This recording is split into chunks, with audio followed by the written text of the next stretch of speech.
Operation Sandstone.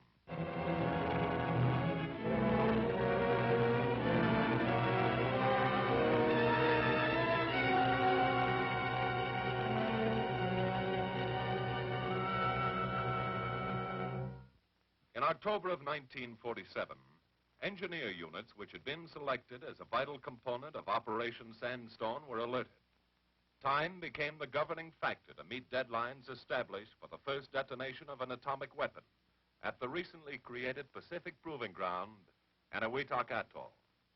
Swift coordinated planning enabled supply units to set up an exacting schedule for loading and delivery of equipment and material to the test area. As plans were swiftly completed, a steady flow of necessary material to implement the project began to arrive at two West Coast ports for shipment to the proving grounds. Support and execution of the operation called for the assembly of a wide variety of supplies. Chief problem in the shipment of needed gear was posed by the handling of heavy machinery. But the engineers executed this phase with their customary speed and skill. Selected personnel were screened by the Federal Bureau of Investigation, then thoroughly briefed as to their specific duties during the project. Arriving at a West Coast port by train and bus, the troops were checked aboard transports for movement to the proving ground at Atomica Atoll. As troops boarded ship in the United States, advance echelon personnel from stations in Hawaii were engaged in rehabilitation of installations which had not been used since the close of World War II.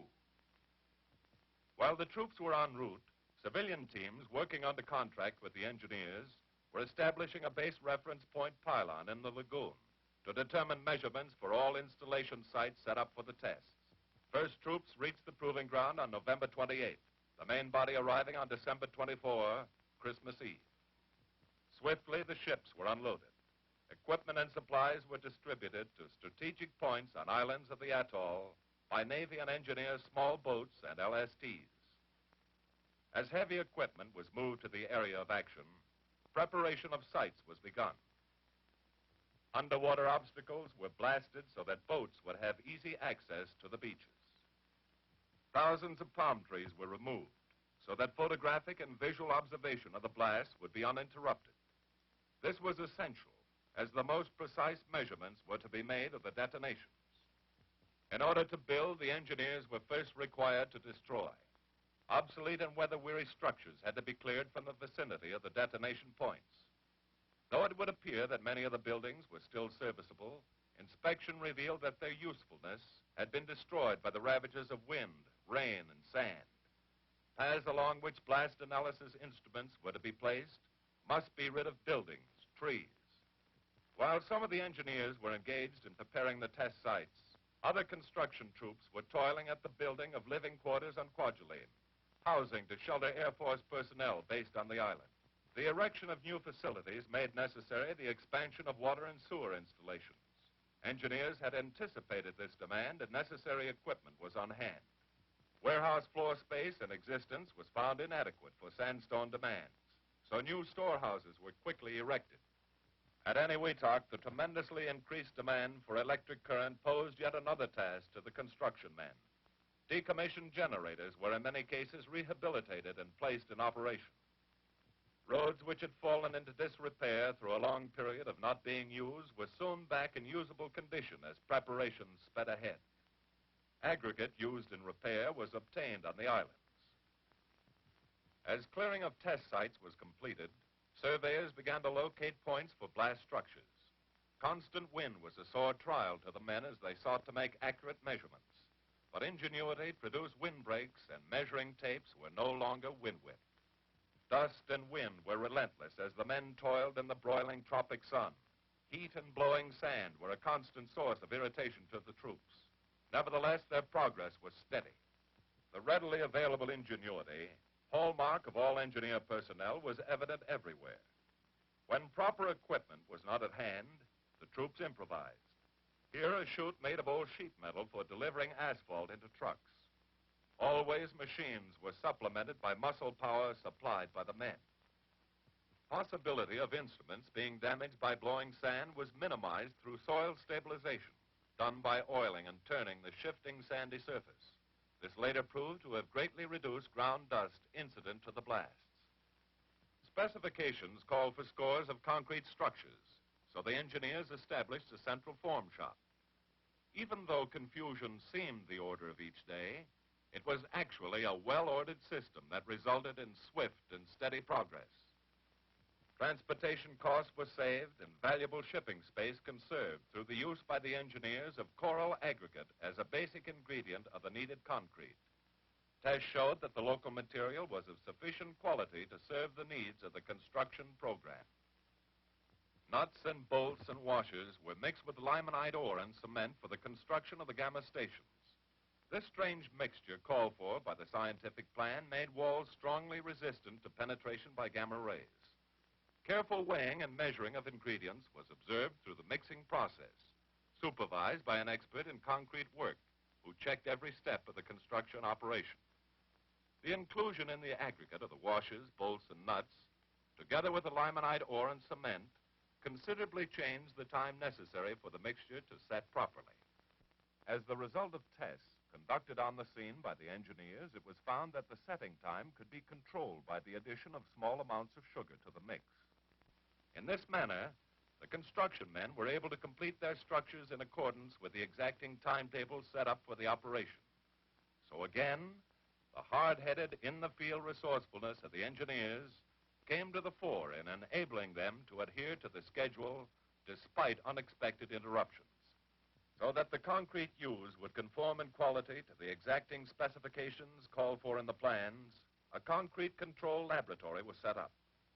Reinforcing metal was erected and welded together to further strengthen concrete blast structures.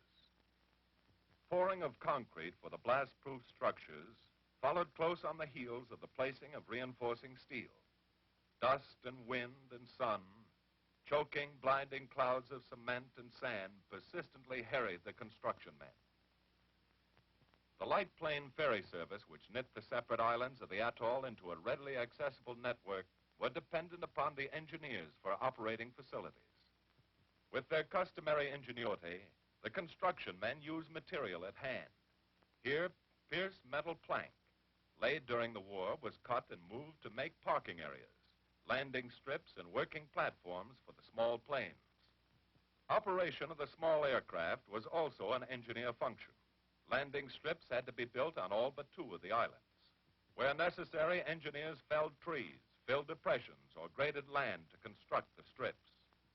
Foundations for the Zero Towers were completed by New Year's Day. Civilian steelmen who worked with the engineers erected the first tower in 9 days. The others were completed soon thereafter in an equally brief time. A dress rehearsal had been held in the United States, which sped the erection of the towers at the test site. Photographic towers, which would house batteries of cameras to record developing phases of the blast, were constructed on 3 of the islands of the atoll. From this rolling, pitching barge, a 4th tower was constructed on a coral head in the lagoon. Despite adverse conditions, civilians with the engineers raised this sturdy, isolated structure. Limited landmass of one of the selected test islands created a major problem for both engineers and scientists. It was deemed necessary that a causeway be constructed to join this test island with a neighboring island across a 700-foot wide channel, despite a steady 4-knot current through the gap. Made by driving sheet piling and filling the space between with sand, the link was built from both ends and joined.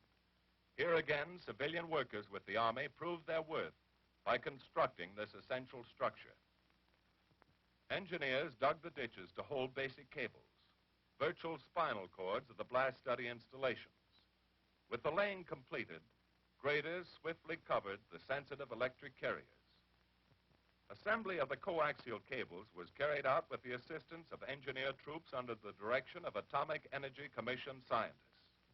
These coaxial cables were to be used in one of the most important of the several experiments carried out during the detonations. They connected the tower with the timing station at the opposite end of the island, far down the line of blast measurement installations which stretched along the cleared blast path. Remote from the detonation point, the timing station was the site for recording instruments of prime importance in determining the efficiency of the atomic weapons which were to be tested at the proving ground. The timing station was not thought to be completely resistant to gamma penetration. To protect recording instruments against radiation so that they would only register phenomena by means of signals carried along the coaxial cable, the oscilloscopes were enclosed by a coffin made of lead bricks. Test findings later disclosed that the coffin actually was unnecessary, the station itself providing adequate protection. A second method of stabilizing the coral sand, which made up the majority of the surface of the test islands, required the engineers to use soil cement, an earth-bonding material which was applied to the area surrounding the second and third detonation sites. After the soil cement had been strewn by shovel, it was mixed with the sand through the blending effects of a disc harrow. The treated surface was then given a preliminary leveling with the device created on the spot by the ingenious engineers. Once the area under treatment had been leveled, rollers were brought into play as a final smoother. In some instances, requirements were so precise that hand tamping was used so that surface bonding would not exceed or fall short of specifications. This method of soil stabilization was developed by engineers during the war for swift construction of airstrips, roads, and parking areas. When the main body arrived in mid-March, all foundations and basic structures were complete. Engineer boat units were part of the pool of small craft which were of great aid in expediting delivery between islands and from ship to shore of personnel, material, and equipment. When the scientists came ashore, they found everything in readiness for the final installations, last-minute checks. Security guards registered every single person arriving at the test islands. Directed by the scientists, the troops turned to the more exacting task of installing blast measuring devices within precise limitations. Engineers set up many of the instruments, as they too were deeply interested in obtaining blast pressure data during the test. As work was progressing on the test islands, other engineer crews had constructed the master control station. From this structure would be flashed the electronic impulse which would detonate the atomic weapons. Here, too, records of the blast would be made. Although working at a swift pace all day, the engineers could exert additional speed when it came time for that good food. Presto, abracadabra, what more magic word than chow? Food was of excellent quality and plentiful. Napoleon said an army marched on its stomach. The engineers produced tremendous amounts of work, in large part on their stomachs. Although the pressure of work on the men seemed constant, there were moments when they were afforded an opportunity to relax. Ample recreation facilities were at hand. Regardless of the urgency of work at hand, the men were regularly afforded an opportunity to attend religious services of their particular faith. They were also given time to go to special observances. The Corps of Engineers itself made reinforced concrete structures for evaluation of blast effects. Some of these installations were sealed. Others were left open, with the openings placed facing the blast. Some turned at an angle, while still others faced away from the explosion. By now, blast-proof structures had been completed. Shadow or deflection effect of earth barriers was also of major interest to the engineers. Gauges to measure pressure were placed close to a bunker made of local material. The instruments were set up on the side away from the detonation point. Meanwhile, at Eniwetok, the engineers were busy preparing an arresting gear for the drone planes in the event that electronic controls might fail. Dead men were sunk in the ground to anchor steel cables. To the steel cables, nylon rope was attached. This rope, stretched across the end of the runway, would engage a hook specially installed at the rear of the drone plane. Stop it in the event brakes failed. To test the arresting gear, a drone plane carrying a safety crew was landed, allowed to run into the nylon rope and steel cable arrestor. Should the nylon rope fail, a last resort was to be a ditch which would catch the landing gear of the plane. Revetments to protect landed drones from those still landing were made of war debris and wreckage available on Eniwetok Island. For 5 hours prior to the drone plane's takeoff, engineers poured 14,000 gallons of water on the coral runway to eliminate dust which might hamper operations. As the deadline for the first test approaches, instrument protectors are sealed to shield measuring devices from radiation effects. The closure is completed with the placing of the final lead brick. Indication that all is ready is seen in the closing and sealing of timing station doors. The first blast only hours away, the site is ready. All personnel are checked to see that everyone leaves the island. Every single man must be accounted for aboard transports which will depart from the lagoon until after the blast. For the first time since their arrival at the proving ground, the engineers have an opportunity to relax on a working day. Ready, the island lies silent, waiting. As the swift tropical night closes in, all personnel are tensely awaiting the detonation. The 0 hour is at hand.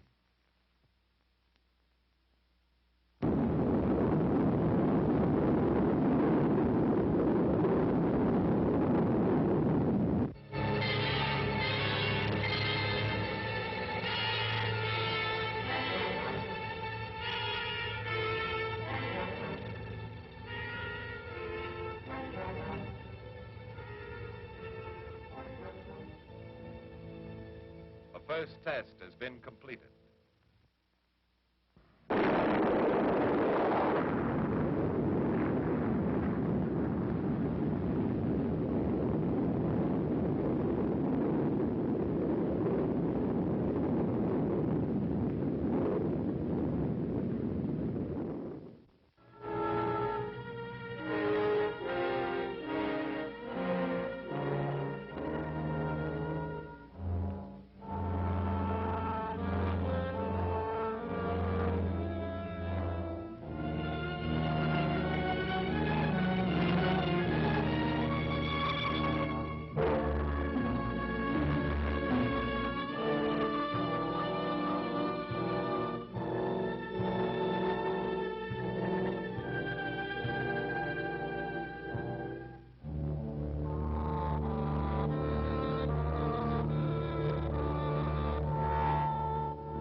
Yoke blast, second of the test, was successful.